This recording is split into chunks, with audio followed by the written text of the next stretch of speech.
Welcome back, everyone. I'm Sarah Peck, and this is the Startup Pregnant Podcast.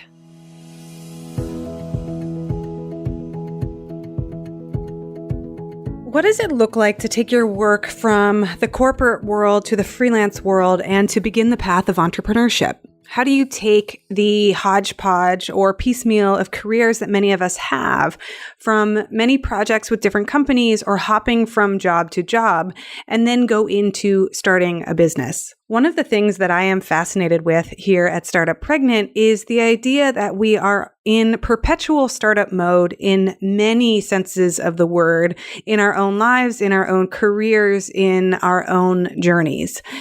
We don't just pick corporate versus entrepreneurship. That is a false dichotomy. Instead, I find that people end up with these really interesting layered careers where they follow projects or purposes or people, and they embed their time and their energy in these various different projects, whether or not it looks like a traditional tried and true company, or it looks like building a new endeavor on the side as a branch of a company, becoming an entrepreneur, starting a new initiative, or starting a freelancing or side hustle career, or even starting a company on your own. Today, we talked to Randi Zinn, who is the founder of Beyond Mom. Randi lost her father when she was 25, which affected her emotionally, philosophically, psychologically, and also it set her on a new career path. Her dad was an entrepreneur, and while she thought that she would be going straight from graduate school into a world of media, she ended up on a slightly different path. Today, she is an author, a wellness expert, and the founder of a site and company and blog and suite of tools called Beyond Mom. Beyond Mom is a company that provides things like wellness retreats, mindfulness at work, encouragement for women, and an overall philosophy and ethos supporting women interested in taking back their right to self-love, self-care, and community. Randi encourages moms to cultivate a life beyond mom, one that embraces the gifts of motherhood but expresses all that they are as individuals. They offer expert interviews, lifestyle advice, stories from moms in their community, podcasts, events, and retreats. Today, we talked to Randi about her career path and the entrepreneurship journey that she's on, and what's happening with Beyond Mom right now, today, and where she's going next. Hey, I made a thing and I want to tell you all about it. It's one of our new guides and it's up on our website. One of the biggest struggles in my business isn't coming up with new ideas or doing more. One of the biggest challenges is focusing, figuring out how to do less, and making sure I have clarity about doing just the right things. I wish I could say that I had it all figured out and I have a magic wand to make life easier, poof, presto, but not quite. But what I do have is a structure of questions, just 3 questions that I return to time and time again that helps me sort myself out whenever those piles of to-do lists are getting way too long. It's a 3-step process, and I walk you through how to do it and what it looks like. 3 questions for clarity, simplicity, and a new superpower, which is saying no to the things that you don't actually need to do. If you want the free guide, head to startuppregnant.com/stop. That's startuppregnant.com/stop. STOP. And you can grab the guide for free. The link is also in the show notes. It's our freebie guide for figuring out what to drop, how to do less, and how to simplify your business whenever you feel the chaos descending upon you. Welcome to the Startup Pregnant Podcast, where we talk to creative leaders about what it means to be an entrepreneur and a parent. I'm your host, Sarah K. Peck. All right, everyone, I am so excited to have Randi Zinn, the founder of Beyond Mom, joining us today on the show. Randi, welcome to the show. Thanks for having me, Sarah. I am so looking forward to asking you so many different questions. This podcast is just a great time to dig into all of it, the parenting journey, the entrepreneurship journey. Can you start by telling me about your journey into parenthood? And I know that this isn't a fast question. This is sometimes a long question. So feel free to go back in time and tell us When did you know that you wanted to become a parent? Did you know? And then what was it like for you? Yeah, I think somewhere in the bottom of my soul, I always wanted to be a mom. I was definitely that child with all the baby dolls and all of that nurturing sensibility. But I myself was an only child. So somewhere in my mind, I thought I would have one child and be done. And I think that's because it was all that I ever knew. And I had, I would say, a very positive only child experience. Although now I wish I had a sibling now that I'm, in my adulthood. But I just got to like hang out with adults and I really dug it. And I thought that that was what every child should have. So when I met my husband, we were both at a point in our lives where we really knew what we wanted. We were really ready to kind of dive into the partnership experience. And we honestly started trying to have our first child pretty quickly. And unfortunately, fortunately, I had actually an early miscarriage the first go around. And I say fortunately only because, well, I wouldn't have my son, I would have someone else, I guess. But also, I think going through that early experience it really brought my husband and I closer together. It was really kind of like our first shared loss experience. And it really informed how much we really wanted to be parents together. So there was a bright side of it. We conceived my son pretty quickly thereafter. And, he just like, woof, this boy has a personality. And he did from day one and still does to this day. He's 6 years old. And, he just honestly, we joke that if our daughter, who like jumping ahead, I have a 2-year-old now, but I'll get back into why we had a second child and what happened. But we joke that if our daughter was born first, we would be weak people because our our son has taught us so much about patience and about communication and about what it means to really manage the needs of another person. And it's really bled into the way in which we manage people and our businesses and just how we kind of flow in the world. He has been a great teacher. So my son is 6. And as you can hear from my story, has always been a handful. And that, besides the fact that I always felt like I wanted to be an only child or have an only child, I said to my husband, I was like, dude, I'm not doing this again for quite some time, if ever. Like, I, I am like dealing with this one loony kid who I love to pieces, but man, I am tired at the end of the day. And I am going to just do this for now. So for like a solid year and a half, but around the time that my son was kind of like into his twos, we started talking about it, but it was definitely my husband being like, I really want to have a larger family. I want to have, 2 kids. I think the sibling relationship is super important. And I was like, no, pump the brakes, not into it, not ready. And that conversation went on for quite some time.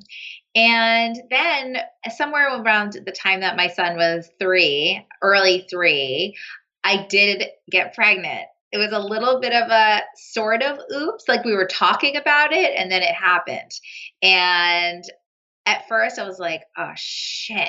And then and then what was amazing was that very quickly, as I'm sure all your listeners can relate to, I became really protective of the pregnancy, like really fast. You kind of like click into that gear of like, oh my God, I'm pregnant. And this is okay, this is happening. So once I was in it, I was in it. And then fast forward to, 10 or 12 weeks later, because nowadays we can find out the gender of the baby pretty much, very early. When I found out I was having a girl, I was like, oh God, it is all worth it. It's going to be amazing. And I was just so excited to have a daughter. And so it's just been the coolest experience, I have to say, to have a son and a daughter. They're 4 years apart. and for honestly me to learn what the whole sibling relationship is. I had no idea. And I have learned as I've gone, I've surprised myself by my ability to manage two children against the odds of what I thought. And watching their relationship bloom is just the coolest experience for me. So, I'm still in the thick of it though. I mean, a 6-year-old and a 2-year-old is a full deck, but I'm loving it. I love my kids to pieces, and it's just been a wonderful kind of surprising journey for me. I have so many questions, so many follow-up questions for this. And I want to start, as I always do, I want to start by asking, what kind of work were you doing when you had your first kid? I know some of your background in bio, and were you able to take time off or time away or leave? And can you tell me a little bit more about that setup and that situation? Yeah, so I have probably the least normal life. I mean that not to be humorous, but my career path has been very abnormal. And I'm more than happy to kind of share a little bit about that because it will ultimately answer your question. So basically, I've always been somehow involved in the media and in the arts. So kind of similar to you, Sarah. And I've worked in magazines, and I got a master's degree in media studies and film at the New School here in New York. I worked for Oxygen, the Women's Network. And when I finished grad school in my mid 20s, I was kind of ready to start exploring a little bit about what it meant to be kind of a freelancer and to work in the media space because I was never a really corporate person. I didn't do well going into the same office every day. I kind of felt like I always needed variety in some way. Well, the universe listened to me for sure because my life has now, since then, always had variety to it, for better or for worse. So, the story when I was 25 is that very unexpectedly, I lost my dad in an accident.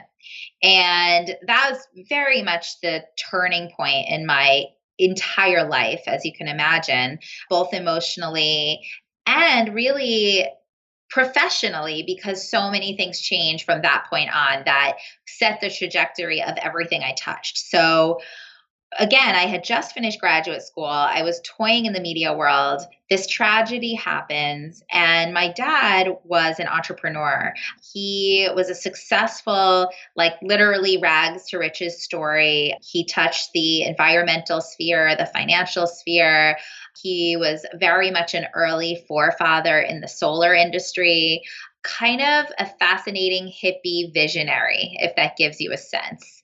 And basically, his life was just completely unprepared for him not to be part of it. And that was both energetically and on paper. So I, as the only child, had no choice but to actually shift my gears and pay attention to all of the parts of his business life that had no real direction.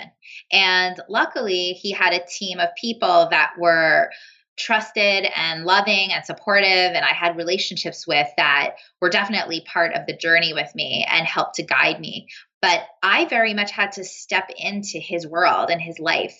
And it was a very, very intense few years that really was the picture. All my other free time, honestly, was dedicated towards self discovery and healing and figuring out what this all meant to me. And that was its own job. So that was a very interesting time, a very painful time. In retrospect, I look at what did I learn? And for sure, I've learned resilience. I've learned how to think strategically. I mean, I've had to make changes. I've sold companies. I've had to let people go that I've known since I was a kid from my dad's companies. Things that most people don't have to go through, I've gone through, and it's very odd, very different. But talk about a feeling of growing into yourself before you're really ready to. That was honestly an early part of my development. So, fast forward a few years, and things in my dad's businesses began to settle down enough for me to feel like I could think about what else I wanted my life to look like. And as I had been journeying all of this, I became a pretty hardcore yogi, which makes sense because it's like, how else would I have handled all that stress? So, So I got really into yoga, and I feel like it was a huge part of my ability to heal.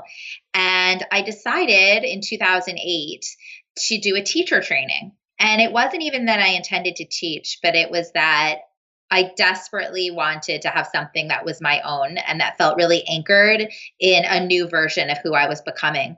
So I did the teacher training at Laughing Lotus here in New York. And before I knew it, I was teaching. It felt 100% the path as I was doing it. And so from about 2008 to 2011, which is the year I had my son, I was teaching yoga and dealing with still my dad's businesses and world that was still kind of a part of my life. So I had this very interesting 50-50 kind of split on things. Now, when my son was coming into the world, I realized that, the legacy aspects of my life would stay to an extent and that they were part of my life. But I realized I didn't really want to be schlepping from yoga studio A to B to C to teach yoga classes when I had a newborn. That wasn't really going to pay the bills. It wasn't really going to fulfill me in the way that I think it did in those years prior. But I didn't want to lose the spirit of what was happening when I was teaching. And what was happening when I was teaching was that I was really able to take all of the things that I'd been through, the way that I felt like my heart had opened through the loss and through the pain and the sadness, and being able to connect to people, to their pain and loss and sadness, and learn lessons and talk about them and explore them. That was something I didn't want to lose. And so I did what any person would do back then, and I decided to start a blog. And so the blog at the time was my name. It was randizinn.com. And I just started writing, and I started writing about being a mom and being in New York. And I started writing posts that I called Not So Scary Spirituality, but it was like moments where I was feeling some kind of spiritual connection, but in very real moments, in very real time. This was when social media was kind of just kicking into high gear, and I didn't really know what I was doing at all, but I started dabbling a little bit. And it was in that process and in that time, and then becoming a mom and really starting to interact in the mom space and getting to know other moms and seeing the changes that other moms were going through and expressing to me, that I started to get inspired to start the very, very early beginnings of what Beyond Mom is now. So that's a little bit of the history of like what I was doing to the point of early motherhood. Mm-hmm. I love hearing all of this because it sets so much context and background. So thank you for taking the time to dive in. And it's cool because then you can start to see how the evolution of your writing and your media and the yoga all come into what Beyond Mom becomes. Yeah. And I think that's why I'm becoming more and more honest and open about the story of it. And it's also why I really respect your approach, Sarah, because it's like, people think that things just come out of nowhere, right? It's like you see a successful person or moment and you're like, oh, boom, their efforts worked. And it's like, yeah. Wait a minute, like, no, it's not that linear. And I think the more that we are telling the honest story and the lead up, the more people can see that it's really such a mixture of all these different parts of ourselves most of the time. I love that you said that because I think one of the things about getting the fuller story too is we have this like hyper individualization in the Western world of like individual success and like solo founders and look how I did it. And it's like, no, actually like motherhood is the very definition. And I know you believe this because I've read so much of your work. The very definition of needing community, like, and needing lots of people to be a part of it and to inspire you and influence you and help you. So it's great to like hear the groundwork. So keep going. Tell us then, you start writing, you are creating the foundation for something you don't even know is coming yet. Was there an aha moment for Beyond Mom, or when did that kind of switch happen and where was it in relationship to your babies? Okay. So let's say like the first year of my son's life was very much writing. And I would call, because I did do quite a bit of creative research in the media realm, I would call it my ethnographic period. It was like the times where I was out and about and I was talking to women and I was understanding like what's on women's minds and why are women feeling either content or why are they in struggle? And I started to meet all of these women that were leaving their prior career force or career situations and commitments to start something that they simply felt really passionate about. And yeah, there was business model and revenue involved, but these women were making these pivots and it wasn't just about, oh, I want more time with my kids. It was like, yeah, I want more time with my kids and I want flexibility, but I actually really care about this issue. And I started to say, like, okay, something really happens. Like women definitely start to expand. And the difference of a woman who feels kind of caught in this transition and the woman who feels like she is mobilized and ready to embrace it, what's that gap? What's that difference between woman A and woman B? So these were all kind of things that I was really wondering in my mind and naturally sort of exploring and investigating. I was, again, writing. I was writing for my own blog. I started writing for some other media outlets. And simultaneously, I also started holding retreats for moms with a friend of mine very early on. I think we had our first retreat when my son was about 11 months. So it really was in the year one of his life. And this was a friend of mine who I used to teach yoga with in the city who had moved upstate to where I'm from. And she and I are both moms and in the yoga space. She's a social worker. And I had randomly been doing a renovation in the house in which I had grown up in, which was now mine through all the drama I previously told you about. And we decided to create a studio space. Well, when the studio space was done and I invited my friend over, we were both like, why do we feel like something needs to happen here? And we came up with this idea of a retreat for moms. And we started experimenting. And, fast forward to now, we've done these retreats for 6 years solid. And they're amazing. And we'll get back into the retreats because that's more of like my current stuff. Mm-hmm. But so I started doing these retreats, and this was like ethnography level 2. It was like these day experiences where women came to just download, to do yoga, to be around other women, to have deep conversation. And wow, I got so much information about what women were needing on a deep level. So that was huge. And then back here in the city, I started to play around with gatherings for women as well. Like, let's get together in the evening hours, get dressed up, get a break from, the hustle bustle of your work or being in your sweats all day with your kid. Come gather, be around other women in the same sort of pocket that you're in, and let's be inspired. And I would bring together these amazing speakers and just like kick it up a notch in the room. So I think the first one that I held, I decided to call it a Beyond Mom Mixer. Now, I had no idea that my company was called Beyond Mom at that time. I just thought to myself, what would an event feel like and look like if women came together and they got to explore all these parts of themselves beyond their mom identity? And that was what I wanted these events to be. So I had about one or two of them. And then that was the light bulb moment because the room was buzzing. Everyone felt so inspired. Everyone showed up looking just radiant. And I really started to feel the magic in the room when I brought people together. And I saw that I was able to hold that space in a certain kind of way and that there was something of my gift happening there. And that was when I was like, Beyond Mom. Wait a minute. I think that might be the name of all of this.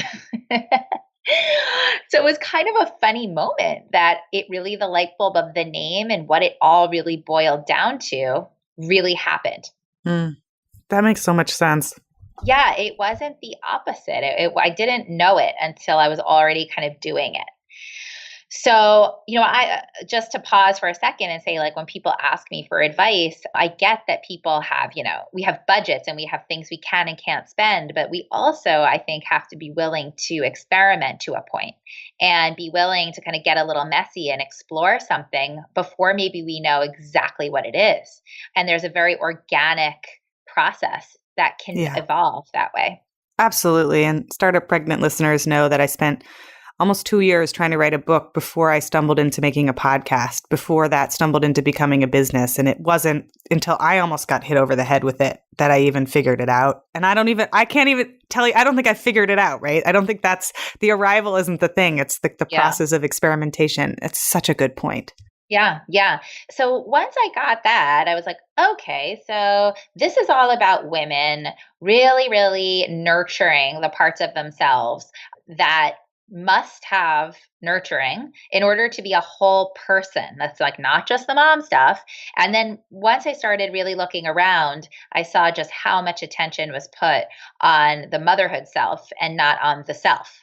So I got a little bit obsessed with that and really just started doing everything that I kind of already named to you, like having more and more events, having more and more retreats, doing more and more writing and content, and like seeing where that all went. Then I did get pregnant with my daughter. And it was in that, I would say, in that year leading up to, to getting pregnant and being pregnant with her that my book idea really came into play.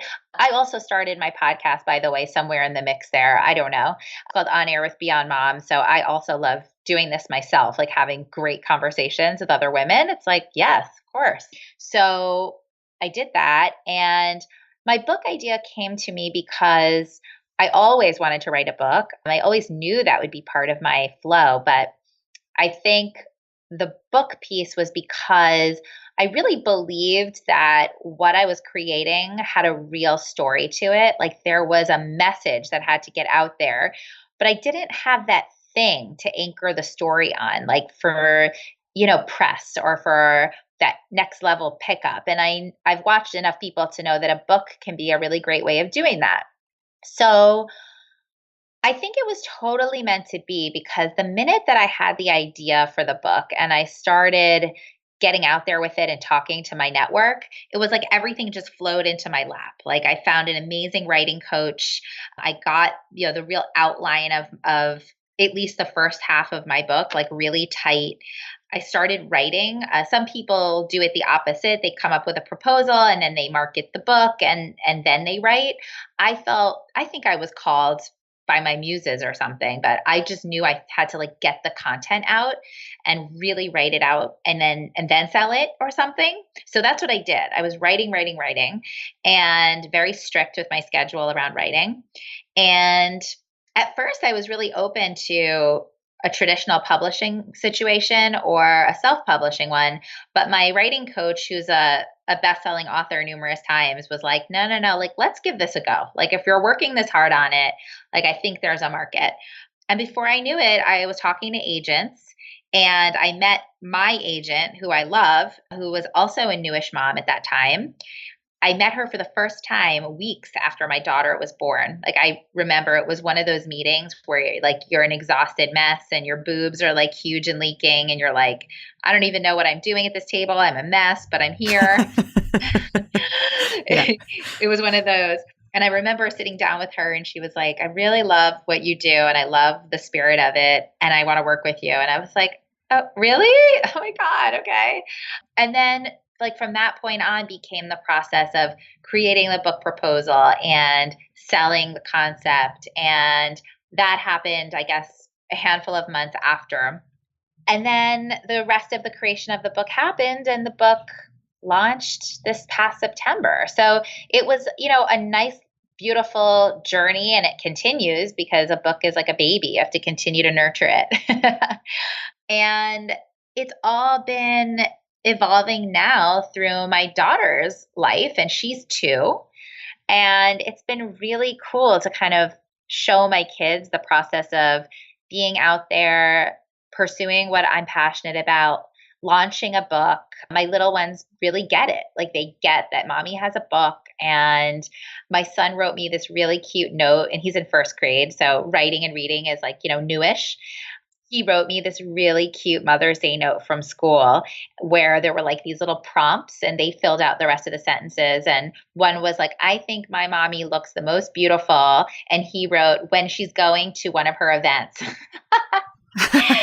And I was like, oh my God, it's just so funny the things that they notice. Like when you put yourself at a certain level and hold yourself accountable to yourself, like they're watching and they see it, you know? Yeah, they do. They see everything. Yeah. So, right now my business is evolving and I'm really happy with what the book launch has allowed me to do, which is really really dive into this story of what it means to go beyond mom. And for me, the realization has so much been that our culture just does not support a woman, forget a mom, but a woman to really and truly nurture who she is on the deepest of levels. And so you add in all the challenges of motherhood and how intense it is.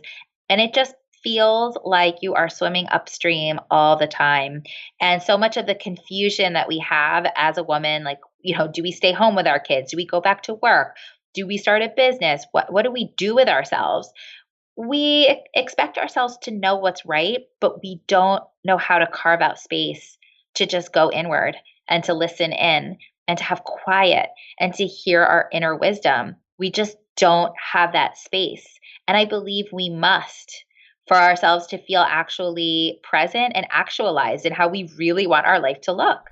Yeah, I so much of what you're saying, I want to dive further into, because one of the things I found so compelling about the description of your book, I'll read it just because it's here in front of me. The 1.2 million women in America each year who choose not to return to traditional work after having children have found themselves filled with an unexpected creative energy, but lack the knowledge and network to tap into it. This theme that you're talking about how motherhood can be so transformative, but also I think part of it, and you mentioned this even in the beginning when you were sharing your work story, work seems to be pretty broken for a lot of people. Like they're not interested in the corporate world, or parenthood is like a wake-up call for them. And it doesn't fit schedule-wise, it doesn't fit calling-wise, it doesn't satisfy us. And so there are women who are leaving the traditional workforce in droves that know they want to do something else, but they don't necessarily know what it is. They just know that that thing isn't working. How do you, from my understanding from the outside, something that you do in your business is you help women to reconnect to their inner selves, their like spaces of quiet, moments of retreat, connecting to each other in order to help facilitate less loneliness, right? Less disconnect. Can you talk specifically to your path? And I want to get into like the nitty gritty of it, because there's a little bit of an elephant in the room here, and I'll bring it into the room with us, which is this varies depending on our finances and depending on our network and depending on our levels of privilege. And not everyone has the time and space to be able to do this. They may be hustling to get food on the table. So can you talk to us as openly and honestly as you can about what it was like for you? Did you have space to explore? What provided that space for you? And how were you able to start this business in those raw early days of motherhood? Yeah, I'm really glad you brought that up because I think about that nonstop. I have built into my brand values that I want all women, regardless of economic situation, of, racial background, of anything that could make anyone feel like they're not part of the mainstream, to feel that they belong and they belong here with around me. And that's got everything to do from my own roots. As I said, my dad did achieve success in his career, but it did not start out that way. There is, my family comes from meager, meager roots. And so I didn't grow up in that mentality at all. And I grew up in an area that struggled.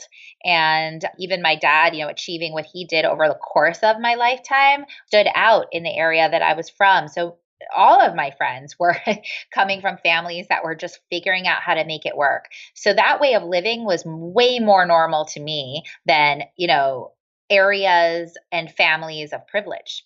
So that is part of my world. And similarly, my husband, he's a Midwesterner. We are a multiracial family. So I feel like I'm always taking into consideration the perspectives of people who are not exactly like me.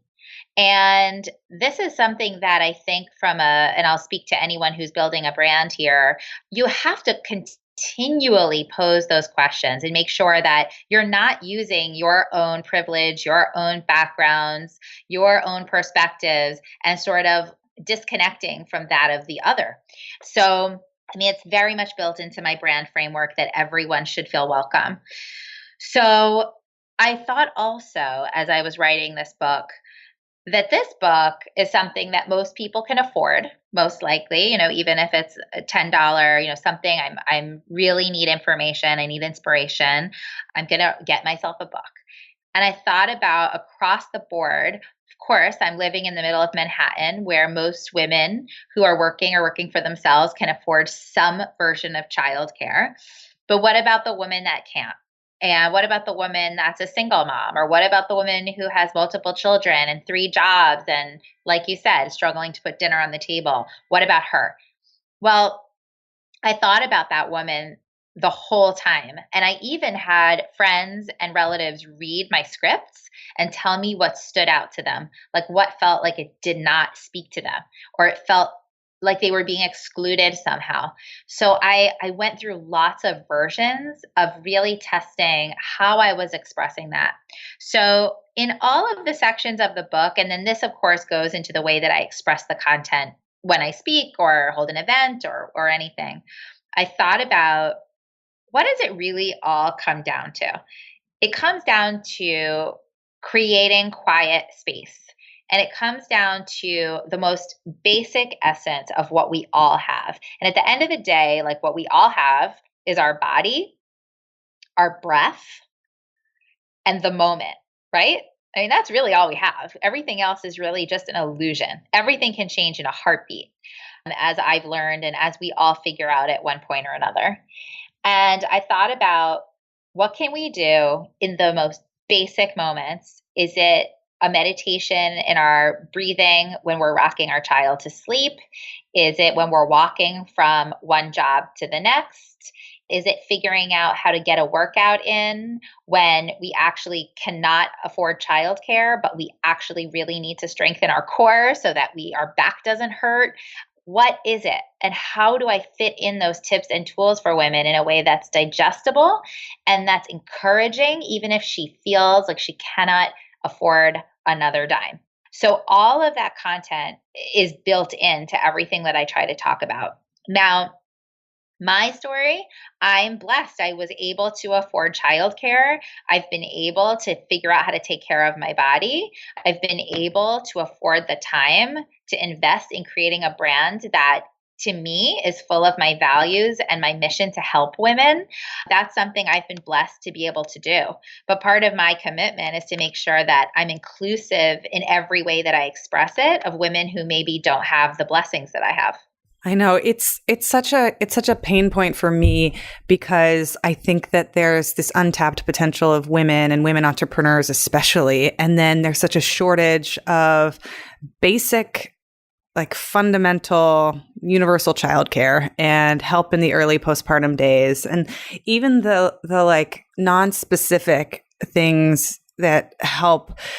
It's the invisible help of like, oh, having a parent down the road or having a friend that has a place you can work out of or having that next step up. That's not available to everyone. And it just it just makes me so mad because I think there's so much potential and so many creative ideas that are getting, that go unborn because we have such a, pardon my French, shitty system in the United States. Mm-hmm. There's also parts of the country that I think have more access to information and inspiration than others. And so part of that is system. Part of that is just like general access. You ask most women in New York and, regardless of economic level, they're going to just know about certain things more than, a similar setup than somewhere in the Midwest. And part of that, and you see that through like food deserts and then places like New York where there's all this like great healthy food, even for a little less expensive.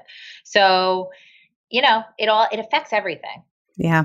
This actually brings me to a question that I polled my community about what we should talk to you about. And one person asked me, they said, I have amazing business owners that are also moms, and we connect virtually. Like there's the digital sphere, but none in real life because she is in one of those desert areas, as you say. She's like, all the communities in her local area are for stay-at-home moms, and she just doesn't connect in that vibe because she wants to talk so much about business and building and systems. So she wanted to know from you if you had tips on how do you find a local community and what do you do when you feel like you aren't the stereotype out there or you're kind of carving this new path into motherhood. Do you have thoughts on that? Because I know that you do so many live and in-person events.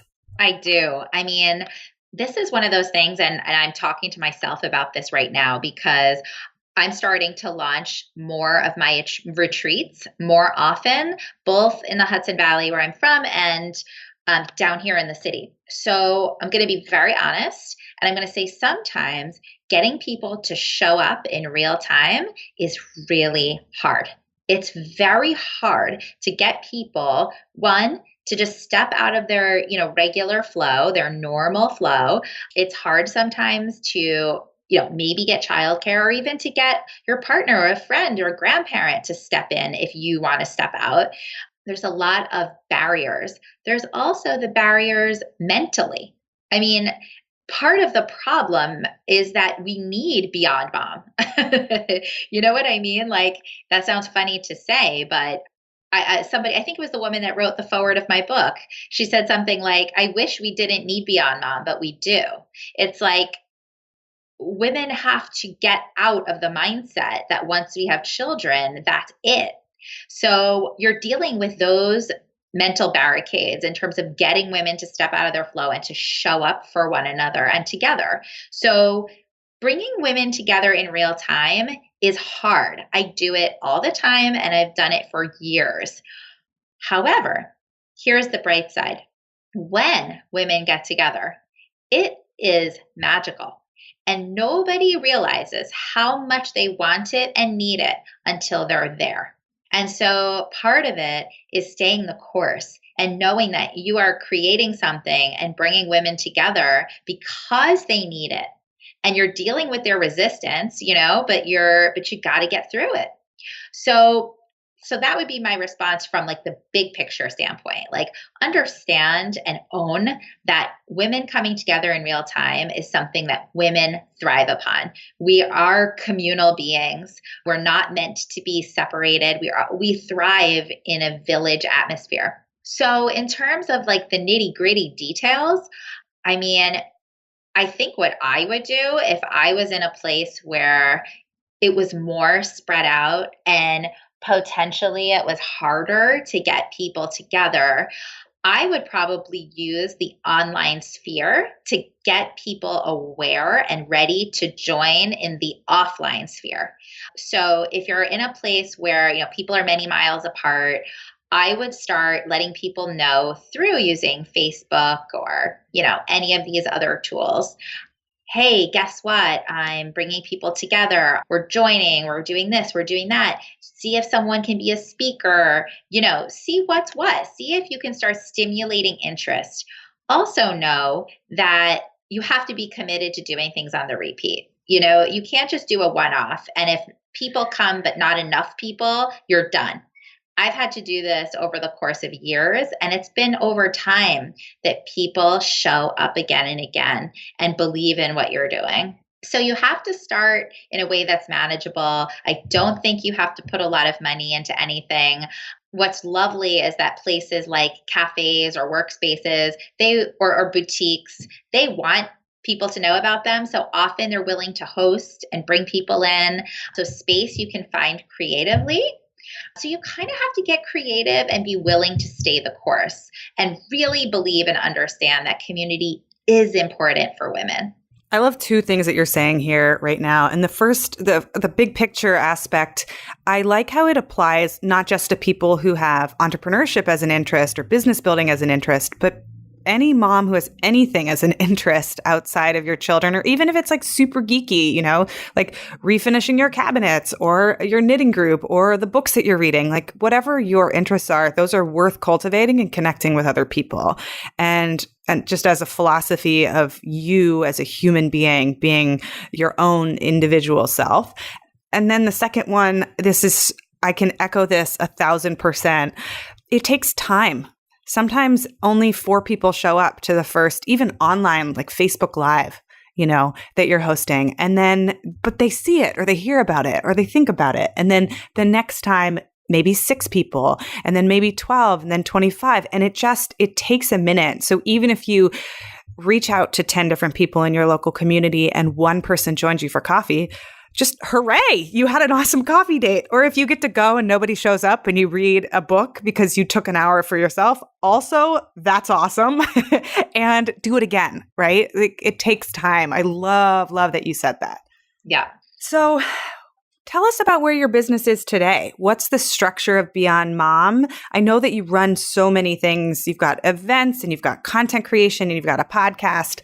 Like, what is the big picture for you right now? And what are you focused on growing into next? Well, I feel like what's been great is over the past year, I've really gotten to be known for the things that I love to do the most, which is to create great conversations, bring women together, and really inspire people through the conversations that I'm shaping. I do a lot of panel creation and moderation. The retreats have been these beautiful, beautiful experiences. So I've reached a place where I'm ready to really step all those things up to the next level. So the next model for me is about more retreats, more valuable retreats, more content that's in partnership with brands that really speak to the Beyond Mom life, and bringing the panels and the discussions and the experiences into the companies and into the platforms and places where women are ready to connect. So this is where it's going. It's like everything I'm doing, it's like, okay, let's keep doing it and let's do it on the next level. And tell us about these urban retreats, because I saw the first one come up. I was in the middle of my first trimester of pregnancy and was doing more vomiting than events, to be perfectly transparent. No, I just knew. I was like, well, that looks amazing. But I really loved a lot of what it offered because it seemed to be solving a lot of the problems, especially for mothers, like not having to go overnight and being local. Yeah. And so tell me about what an urban retreat is and what it entails. Well, it's like basically heaven, and everybody who comes is just like, wow, I need more. And I will say we have our next one coming up on June 3rd, Sunday, June 3rd, here in the city in partnership with an amazing place called Space by Mama Medicine. And it's all themed around healing. And that's healing on every level. So I usually start the day with some kind of movement, and then we have a circle discussion around the theme. We have a beautiful lunch. And then we have a gathering that is some kind of experience. So this time there'll be a healing process that's led by Mama Medicine, because this is what they do. And before you know it, the day is done, but everyone leaves feeling like they just had a weekend away. But I try to keep it, like you just said, the fact that it's hard to go away for longer than a day. But I feel like almost every woman could figure out a day. Like at the end of the day, your child will be okay with someone for a day. So yeah, I'm really excited about that one coming up soon. And do you do them multiple times a year? You said you're ramping up events. So how many times a year are you going to be launching these? Hopefully several a year in the city and several a year out of the city. So okay. For all the New Yorkers who are local or people that want to fly and visit New York. So where can people find out about you? Yes. What's the best website? And where are you active on the internet? I'm very active. As much as I love real time, I am online. So my website is beyondmom.com, and all my events are posted under the events tab. So that's the easiest way to find everything, linking to tickets. All the good stuff is there. I'm on social media. I'm on Instagram at Randi Zinn. That's RandiZinn. Beyond Mom has a Facebook page where I do Facebook Lives and all kinds of other good stuff.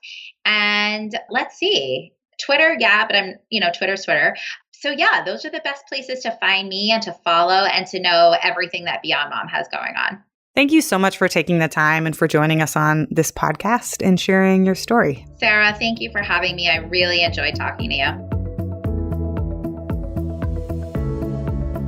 If you enjoyed listening to these episodes with women going behind the scenes and telling the truth about their lives, I have found it really rewarding and therapeutic even to hear different people's stories of what happens when things are unexpected and not quite what you had planned for. So if that is something you appreciate and want to hear more of, and maybe it helps you feel a little bit less alone in this journey of parenting and business, I have a couple of episodes you might appreciate if you haven't listened to them yet.